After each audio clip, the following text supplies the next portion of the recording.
All right, welcome everyone. Today we're going to do a clinical deep dive into kleptomania. Now this is a really fascinating and often misunderstood diagnosis that sits right at the intersection of psychiatry and the law. It's our job as clinicians to really figure this puzzle out. So let's get started. So here's our game plan for today. We'll kick things off with a basic definition, but then we're going to jump right into a patient case so you can see how this actually looks in the real world.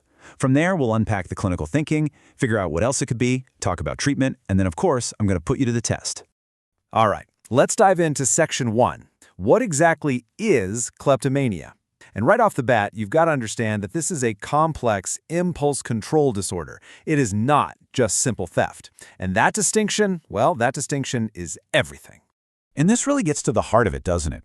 This is the question you have to ask yourself every single time you encounter a patient who steals. Am I looking at a psychiatric disorder driven by an impulse, or am I looking at a criminal act? Getting that right is our #1 diagnostic challenge.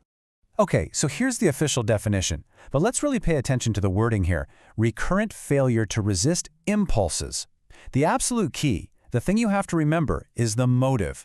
The stealing is not about money or needing the item. The whole behavior is driven by one thing: getting relief from a powerful, overwhelming urge. Now, this number is so important to keep in your back pocket. Even though it's a diagnosis everyone's heard of, true kleptomania is actually incredibly rare. Of all the people arrested for shoplifting, fewer than 5% actually meet the criteria. And what should that tell you? It means we have to be so careful, so rigorous, before we apply this label to someone. Okay, enough with the textbook definitions. Let's get into a real-world scenario. I want you to meet our patient, who we'll call Sarah. She's a 22-year-old student, and she's come to see you today looking incredibly distressed. So Sarah starts telling you about this pattern she's stuck in. It all starts with this rising tide of tension and restlessness that just builds and builds over a few days. Then it all culminates in this intense, overwhelming urge to steal something. Anything. And notice, there's no plan. This isn't premeditated. It's just pure, raw impulse. So this urge pushes her into a bookstore, and it just becomes unbearable. On impulse, she slips a small keychain into her pocket. Okay, hit pause right here, because this is huge. We have two massive clinical clues. First, the object is totally trivial. She has no use for it. And second, she has more than enough money in her wallet to pay for it. This argues so strongly against personal gain as a motive. The second she pockets it, bam, this huge wave of relief washes over her, maybe even a little bit of pleasure. The tension is finally gone. That's the powerful reinforcement that keeps this cycle going. But it doesn't last. Later, back home, she's just crushed by this intense shame and guilt. It feels completely alien to who she is. She hides that keychain with dozens of others, which just shows you how repetitive and chronic this is. Sarah's story is, it's a perfect textbook case. So now let's do what we do as clinicians. Let's map her personal experience directly onto the formal diagnostic criteria. And this cycle right here, this is the engine of the disorder. Let's walk through it step by step. It starts with that rising tension, that urge. That leads to step 2, the act of stealing.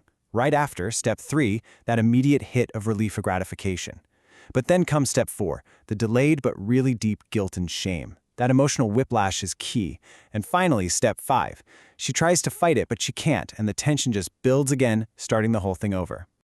Okay, so let's just nail down these core features. The motive is not gained. The act is spontaneous. The objects get stashed away or even thrown out. The illness itself is chronic. It can come and go for years. And this is a big one, folks. Always screen for other conditions. Kleptomania almost never shows up alone. It has a really strong link with disorders like depression and especially bulimia nervosa.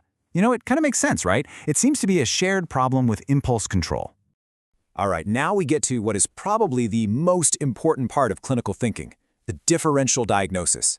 Just because a patient steals does not automatically mean they have kleptomania. We have to rule out all the lookalikes. So the #1 thing you've got to rule out is just plain old theft, the kind you might see in antisocial personality disorder. Let's put them head to head. Motive? For kleptomania, it's relieving an impulse. For theft, it's gain. Planning? Kleptomania is spontaneous. Theft is often planned out. And the emotion? This is everything. The person with kleptomania feels awful guilt afterwards. The person with ASPD is defined by their lack of remorse.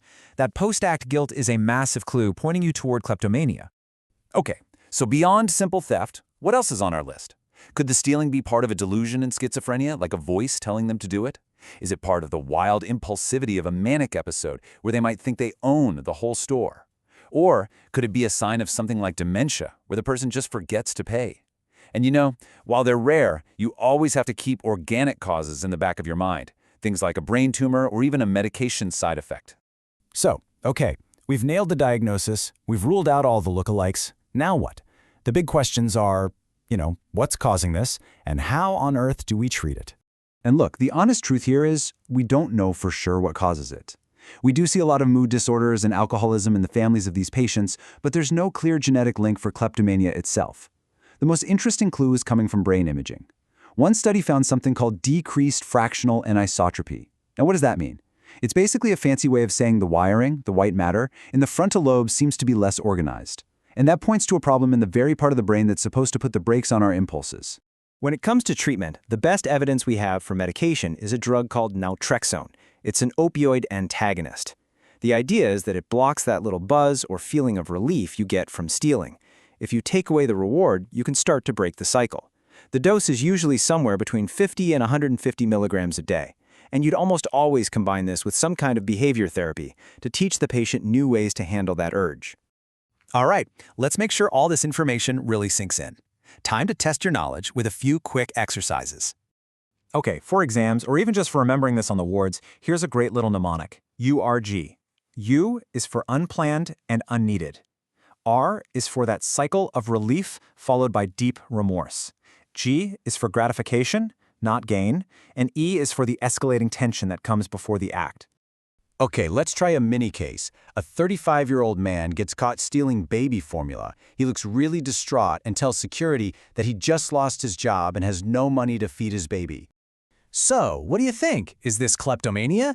The answer is a hard no. And why?